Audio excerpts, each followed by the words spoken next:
Hey everybody, well, welcome back. Finally made it back out to another abandoned mine site. So you can see this place has some old cabins along with a still standing mill. Once again, I got 401119 from Headframe Hunters with me. This right here is what's called a drum filter. See the cloth membrane on the outside of it. This we use to dewater concentrates. Then this wiper blade here is what would scrape the dried concentrate or the dried tails off of the drum, and then drop it down into a bin for disposal. Shipping in the case of cons. That bin's since been removed, huh? Yeah, this wasn't originally set up here, I don't think. Looks like it was just cribbed up here when I quit using it. Looks like there's an old steam boiler right there next to it. So as we're approaching the mill, there's some other pieces of machinery out here. As you can see, there's a hoist drum with the cable still attached. Another smaller one right there. This looks like it might be a compressor, belt driven. See the manufacturer's stamp on it.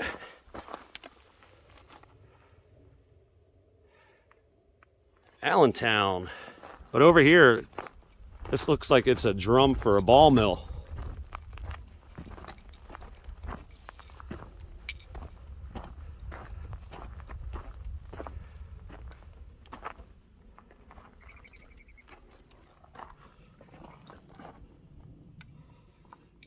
You can see inside of it. Not much left in here. Oh, that's pretty cool looking. But you see on this side of the mill, there's a huge hole knocked in the side of the wall. All right, so just adjacent to the mill, there's just a trash heap here. You can see there's actually a pretty big carbide can right there. It's a 50-gallon drum next to it, so just to give you an idea of scale. And there's some more steam boiler action. But here's the highlight of our trip right here.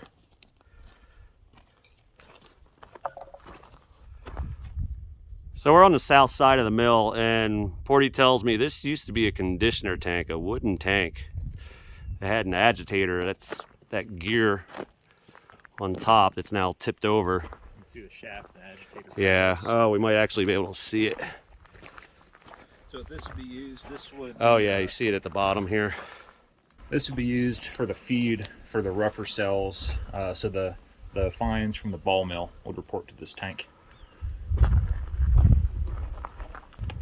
All right, so here's the door to go in. Let's see what's on the other side. Oh wow, look at this. Look at this. Isn't this something? Holy crap, you don't see this stuff.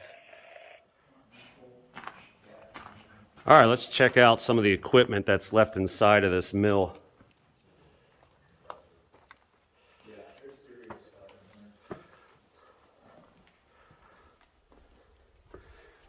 Look at the size of these flywheels, belt driven. It is not.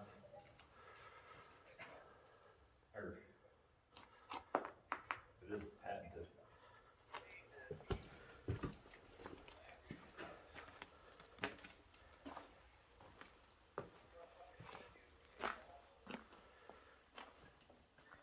Here's another ball mill that's inside the building. Yeah. That mill is... A little hopper.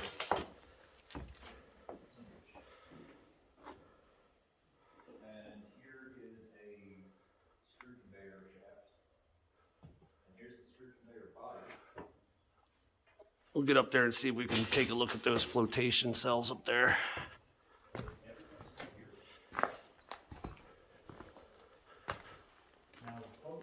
Yeah, look at this. This is like a small little generator, it looks like.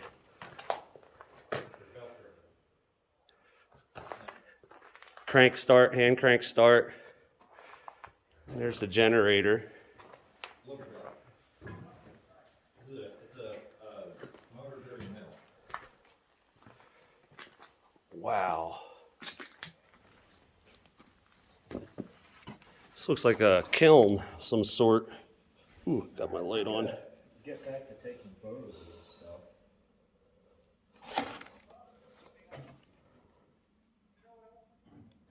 Yeah, I will. I want this ball mount. This thing's got to come from. And there's good. There's one. This is just amazing to me. We're just stuck in time. Oh, look. It still has the belt on it. This might be a call shaft graves kind of deal. But here's that generator. Where he's saying that it's a 30 kilowatt.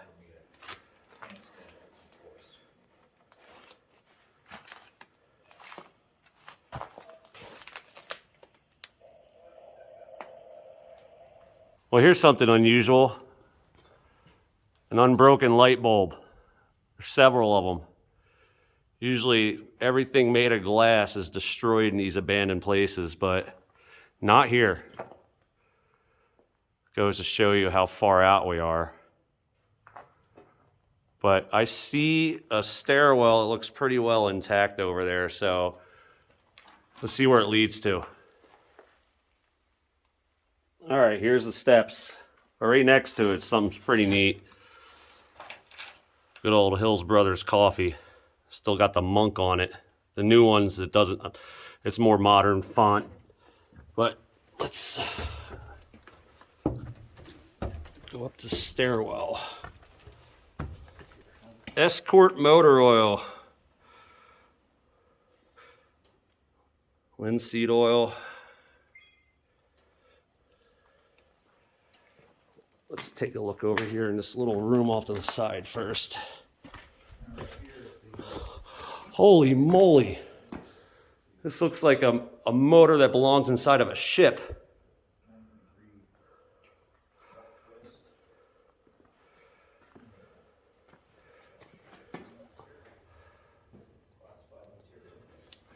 Worthington.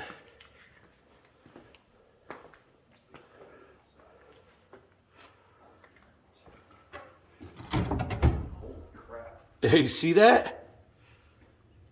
It's a Worthington engine.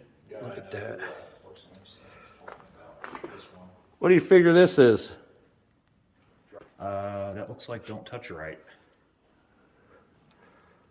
What kind? There's more right here. That's a different substance, though. Different. Honestly, it could be xanthate. That looks kind of like decomposed or decaying xanthates, which won't kill you. Just don't go try and eat it. Wow. So I'm assuming this is what drove the whole operation down below. Yes. It's Wait, like why? belt driven mill. You don't see these. So here's one of the inspection ports of this giant motor. You can see inside here.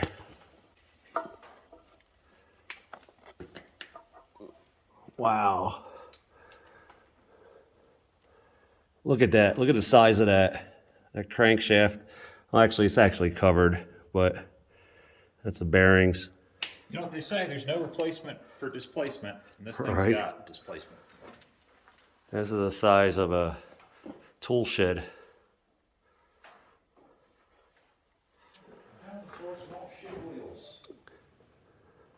So here's this giant diesel motor.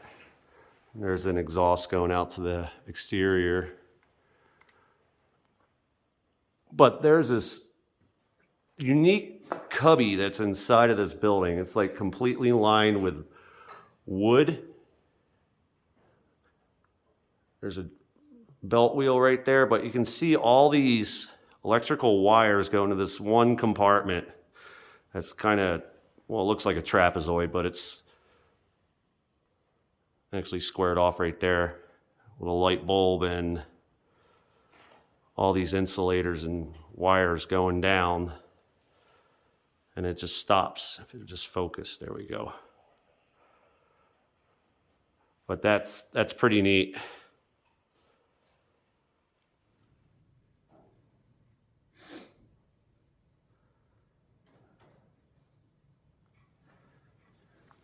This is the other side of that giant power plant, and then you can see on the doorway, the actual door, skull and crossbones, employees only. The grinding section was out there, part of it ripped out. You just got to imagine how loud it was in here when this thing was in operation. Screens are extremely loud. I think I have hearing loss because of them. Look at that steel I-beam. They might have had, oh, there is a gantry. Let me see. Yeah, right there. Somebody up here must have liked their Captain Crunch. There's a whole case of it right there. Looks like there's just ash inside of it now.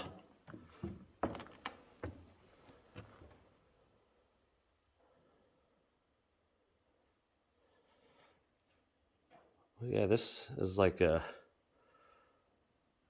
museum full of old machinery, mining equipment. The structure's in good enough shape, it could be a museum. Yeah.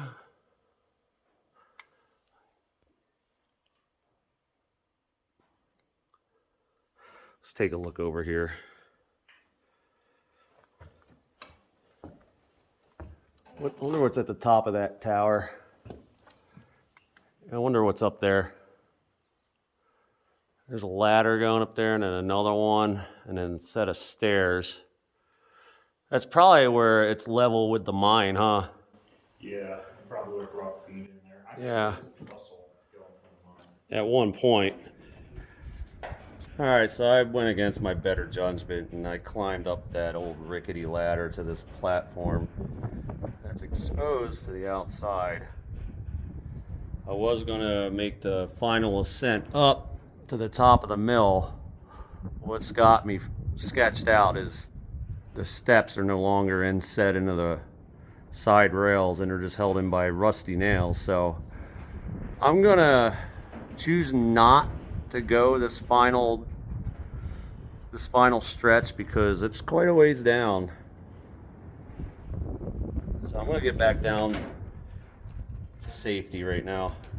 We'll head up to the shaft right now. There's not much left. It's got a giant man cage on top of it, I'd like to call it. It's a bat gate. The shaft goes down 500 feet. And this mine was the most productive in the region. That's why we have this mill on site. But yeah, the wood's starting to get pretty shoddy right here from the exposure to the outside. So I made it across this sketchy wood that's been exposed to the elements, and here's a big gaping hole where somebody knocked a hole through the mill. There's like a little plank, like a little manway that goes through here. I want to kind of see what this is all about because it looks like there's like a little hidden room back here.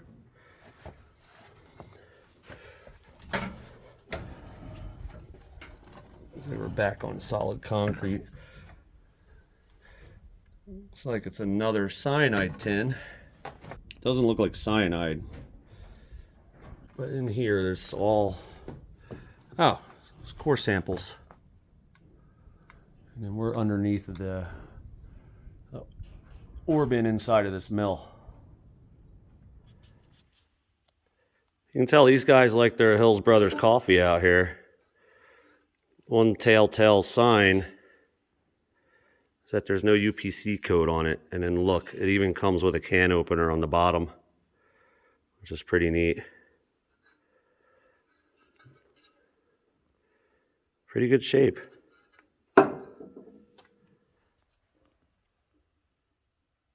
Sodium cyanide. And probably whatever was in here is right there. So here's a view up top of the flotation cells we were just underneath. Let's get a little look over here. I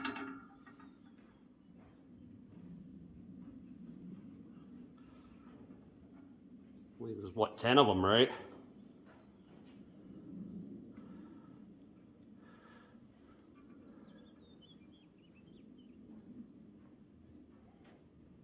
And that is a jig, thanks to Porty's infinite knowledge on these pieces of equipment. Well, yeah, let's head outside and let's see what else is around here. All right, we just left from there, the mill, and you can see there used to be a trestle that used to go to the upper part of the mill, it appears. It only goes down to the ore bin now, but at one point, one can surmise that this used to continue on to that little hole towards the top of the mill. But behind me, you can see what's left of pieces of the head frame, I guess. The head frame did burn down in the 1950s. It wasn't taken down by any land management agency. It was already like this. You can still see there's a hoist over there. And there's this miscellaneous pieces of equipment just strewn about up here.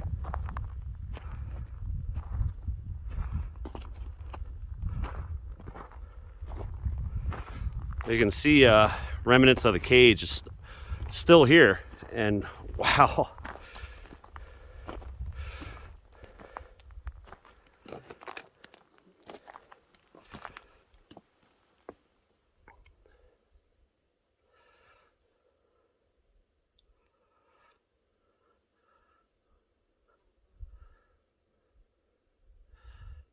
Looks to be a compressor right there.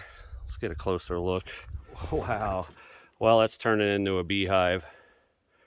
That opening into that compressor.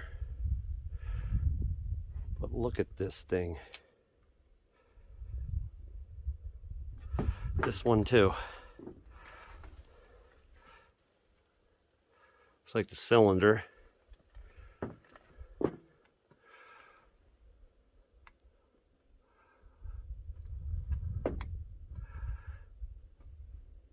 That big riveted receiver tank right there, there's two of them.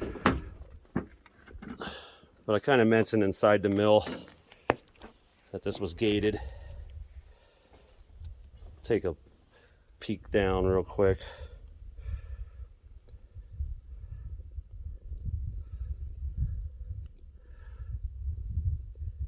Yeah, it's wide open down there. Actually looks like it might have collapsed in on itself. Yeah, so we're revisiting this cage again, and I didn't notice it the first pass, but it's actually got a deck with rails on it, so they were hoisting up cars. That probably explains this giant pulley on top of it. But yeah, there's some water reservoirs up there. This looks like another riveted air receiver.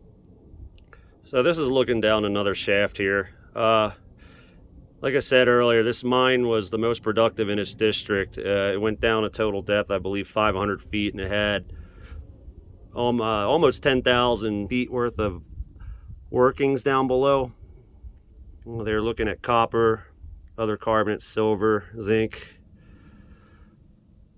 And it shut down in the early 40s and then reopened again in the 50s just briefly.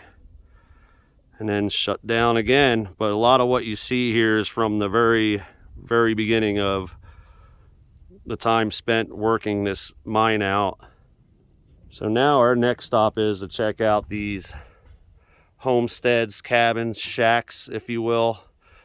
There's also some vintage vehicles down there as well. Might as well take a peek at. Be right down.